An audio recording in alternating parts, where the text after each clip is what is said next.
We continue now at the top of Daf Samech Daled Amud Aleph and Mesechet Kesuvos. This is Kesuvos Daf 64a. And the previous sum of the Gemara said that the daughter-in-law of Rav Zavid, she rebelled against her husband. And the question of the Gemara there was, does she lose the clothing that she brought into the dowry? So in the second version, the Amoraim, who are in front of Rav Gamda, they say that she should not lose out.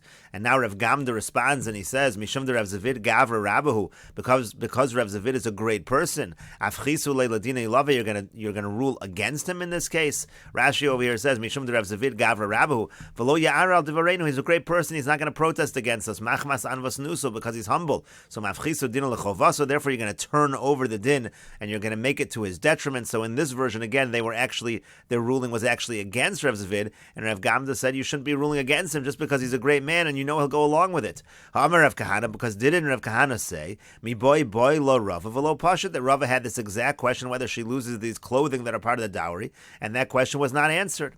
And the Gemara continues, now that we don't know the halacha one way or the other, so what is the final halacha? The halacha is tough, so that if she grabs it, if she seizes these items, lo mafkinan mino, we don't take it away from her. But lo tafsa, but if she doesn't take it, lo yahavinan, we don't give it to her. And the Gemara continues, umashinan lo tresa yarche shasa agita, when it comes to a rebellious woman, will delay her get for a period of 12 months that she won't receive the gets. Uvahanach tresa yarche shasa les la mizonim ibalin. For these 12 months, for this year, she will not receive mizonos, she will not receive sustenance from the husband. Rashi over here says, Umashinan la ulai tachzerba, maybe she'll change her mind, change the way she behaves, so we delay. Tresa yarche shasa v'sulo. Well, we'll delay for 12 months, but we will not delay it longer than that. And the Gemara continues, Amar Rav Tuvi bar Kisna, Amar Shmuel, Rav Tuvi bar Kisna says that Shmuel says, Kosvin igeres mered al arusa, we do write a letter of rebellion about an arusa. Let's say you have a situation of a betrothed woman who is rebelling, so then we will produce a court order that deducts from her ksuba.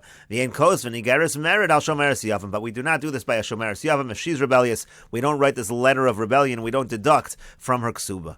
And the Gemara says, Meisve, we have the following question, this was quoted earlier, Achas li arusa nesua afilu nida afilu cholav afilu shomeres yavam. It says it's all the same, it doesn't matter if it's an arusa, nesua, nida, chola, shomeres yavam, all of those cases, by a rebellious wife, they're treated the same way. So what does it mean over here that we don't write an igeres mered on a shomeres yavam? And the Gemara answers, Lokash, it's not difficult. Kan shetava hu, kan shetava he. It depends if he's making the claim or whether she is making the claim. Rashi over here says, Shetava hu v'himo redis, meaning to say, if he makes the claim and then she is the one that's rebellious, that's what it meant that we treat it the exact same way. We're going to deduct by a shomeres yavam the same way everywhere else. Tava hi, but let's say she claims, meaning to say, she's the one that asks to marry him. V'humor, and he's the one that rebels. So in that situation, normally we would add to her ksuba, but we don't add to the ksuba by a shomeres yavam. And the Gemara continues, the Amar Rav Tachlifa bar Ravimi Amar Shmuel, because Rav Tachlifa bar Ravimi says that Shmuel says, Tavahu, if you have a situation where he's the one asking to marry and she rebels, Niskak in lo, so then we do listen to him, meaning to say, we will write the Igeris merit against her and deduct from the Ksuba, but Tavahi, but if she makes the claim, meaning she wants to marry him, and he's the one that rebelled, Ein Niskak in lo, so we do not need to listen to her claims, and therefore we do not need to add to the Ksuba and write an Igeris merit against him. But the Gemara continues, B'mayu kimta lahad Shmuel b'shetavahi. How could you say that Shmuel's statement is talking about when she claims him, meaning when she asks to marry him, and he's the one that's rebellious? How could you say that? It doesn't fit with the language of Shmuel. Haikos v'nigeres merid ala arusa, la arusa mi boile. It shouldn't say we write the igeres merid on the arusa in that case. It should be la arusa, on behalf of the arusa, because it's the husband that's rebelling. So it's not phrased properly if that's the case. And the Gemara says, Halo kasha, that's not difficult. Tani la arusa, just change the text to be la arusa instead of al arusa. And the Gemara continues, Ma'ishna shomeres yavam delo. What's the difference by a shomeres yavam that we do not write an igeres merit on her behalf? The amrinan law, because we say to her, Zil lo mifkadis, you should go and forget about it because you're not commanded in pru revu anyways. So therefore, if he doesn't want to marry you, there's no reason why we should write a letter on your behalf. But arusa nami, but let's say by an arusa also, let's say he's the one that's rebelling by an arusa. Neimala, we should say to her the same thing. Zil lo mifkadis, we should say, go. You're not commanded in period of ribya anyway, so if he doesn't want to marry, so why are we writing a letter on your behalf? And so the Gemara says, Ella rather, Bevoa machmas taina. Obviously the case must be, by the case of an arusa, she's coming with some kind of claim, specific claim against him. To Amra, for example, she says, Boina chutra liyada, umara lekvura, I need a staff in my hand, I need a hoe for burial, meaning to say she's asking to be taken care of in her older age and when she dies. And so there's some kind of claim she's making against him. But that's the same thing.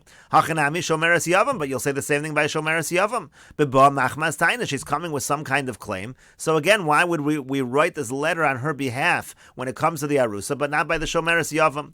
And so the Gemara says, you're right, ella rather, idi v'idi shatavahu. Really, we're talking about in both situations, he's the one that's asking to marry her, she's the one that's rebelling, she's the one that's refusing. And so therefore, again, the question is going to be, what is the difference? How come in one place it says we treat a shomeres yavam the same way, but then Shmuel said that by the shomeres yavam we do not write this igeres? And the Gemara answers, v'lo kash, it's not difficult. Kan lachlotz v'kan liyavim. In one case, we're talking about where he's asking to do chalitza and she is refusing. In the other case, we're talking about where he's asking to do yibam and she is refusing. To Amar Rabbi Pidas, Amar Rabbi Yochanan, because Rabbi Pidas says, that Rabbi Yochanan says, tava lachlotz, if he asks to do chalitza and she refuses, so then nizkakin lo, so then we'll listen to him and we'll write a letter on his behalf to try to pressure her. But tava liyavim, but if he asks her to do yibam, ain't nizkakin lo. So there, we're not going to listen to him and we're not going to write a letter on his behalf. We're not going to do things to try to pressure her. And the Gemara says, well, what's the difference again? Ma'ishna liyavim delo. What's the difference by yibam that we don't do anything to pressure her? Because we just say to him, zil v'nasiv itasachrisi. She doesn't want to marry you. Go marry somebody else. So lachlotz nami. So when she doesn't want to do chalitza, also, what's the big deal? Name olei zil v'nasiv itasachrisi. Let's just tell him to go and find someone else to marry. It shouldn't make any difference. And so the Gemara says, Ella rather, the Yomar no, because he's going to claim, Kevon di agida bi. Right now there's still a bond. She's still connected to me. If we don't do chalitza, so lo kol yahavu li achrisi, no one else is going to marry me. I'm not going to be able to get married until I resolve this situation and do the chalitza. So there he has a claim. But if that's the case, the same again is true by Yibam. Hachanami here also. Kevon di agida, he'll say, since she's connected to me, lo kol yahavu li achrisi, they're not going to allow me to marry. They're not going to give me someone else to marry if I don't resolve this situation one way or the other. So what should be the difference between Yibam and chalitza? And so the Gemara answers, Ella rather, idi v'idi shatava liyavim. Both cases we're talking about where he asks to do yibam and she is refusing. In one case we say that we write this igeris merit on his behalf, and in the other case we don't. And what's the difference? V'lo kash, it's not difficult. Kan kamishna rishona, kan kamishna achrona. One follows the first teaching and one follows the second teaching. The Tanan, as we learned in the Mishnah, mitzvahs yibam kodemes lemitzvahs chalitza. What comes first? What takes precedence? Yibam or chalitza? So they said that yibam takes precedence to chalitza, but barishona shayu miskavnin l'shom mitzvah. But that was only true in the beginning. That's the Mishnah Rishona, when people would be doing it for the sake of the mitzvah for the right reasons. But now she'ein miskavnin l'shom mitzvah, where people are not doing it for the sake of the mitzvah. Amru, so now they say mitzvahs chalitza kodemes lemitzvahs yibam. Really, chalitza comes before yibam, and therefore, since now chalitza comes before yibam, so if he's going to claim and he's going to ask to do yibam, and she says no, so in that case, we are not going to write this letter and try to coerce her. We're not going to do this on his behalf. And Rashi over here says, the lo mifkedis, again the Gemara said she's not commanded b'peri v'ribia kedamrin, and b'yavamas, that's what we say in Yavamas, there's no command of pru u'revu for a woman. Chutra liyada, so then she's coming with some kind of claim. She wants the staff for her hand. Rotzani sheyeheli ben, sheyachzik b'yadi bizkenusi. What she's saying is, I want to have a son that's going to help me out when I'm older. Ve'eshan olav, I'll rely on him, that's like a staff. Uviyom mosi yikbereni, and when I die, so he'll bury me. That's the claim that she's coming with. That's why she wants to marry. And the Gemara then responded to that claim has equal strength, whether you're talking about an arusa or you're talking about a shomeres yavam. Then the Gemara said, tava lachlotz, maybe the case is that he's asking to do chalitza,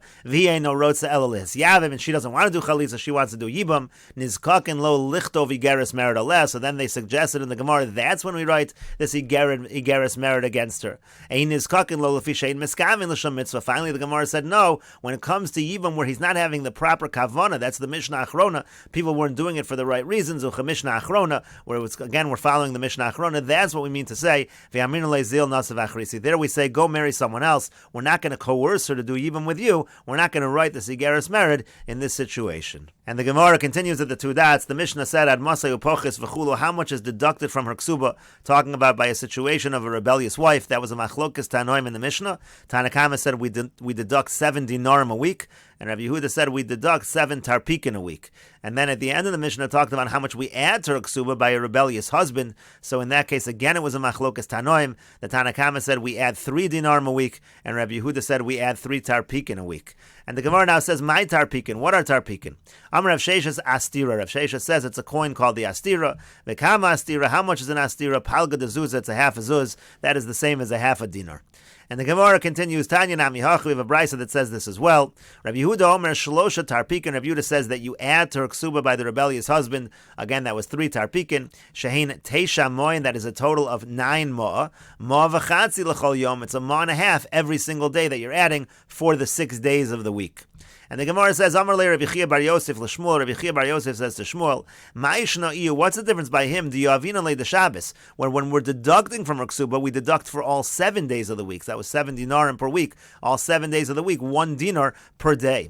U'ma'ishna iyu, de lo yavina la the Shabbos. But when it comes to her, where we're adding to her ksuba, we're only adding for 6 days of the week, not for the 7th day of the week. And to that, the Gemara says, I de mivchas kapachis lo michzik eschar Shabbos. By her, when we're taking away, when we're deducting from the ksuba when she's rebelling, so there it doesn't look like you're paying someone for Shabbos because it's a deduction. But but when it comes to him when he's rebelling, and there you're adding to her ksuba, so we can't do it every single day of the week. We can't do it on Shabbos because it looks like schar Shabbos. Rashi over here says astira sela Medina. That was the coin of the Medina of the province. Palga de zuza zuz tsuri shu sheish mo kesef nimsa tarpik shlosha mos. Again, we said a tarpik is 3 mos. Mo v'chatzi liyom. So it came out to a total.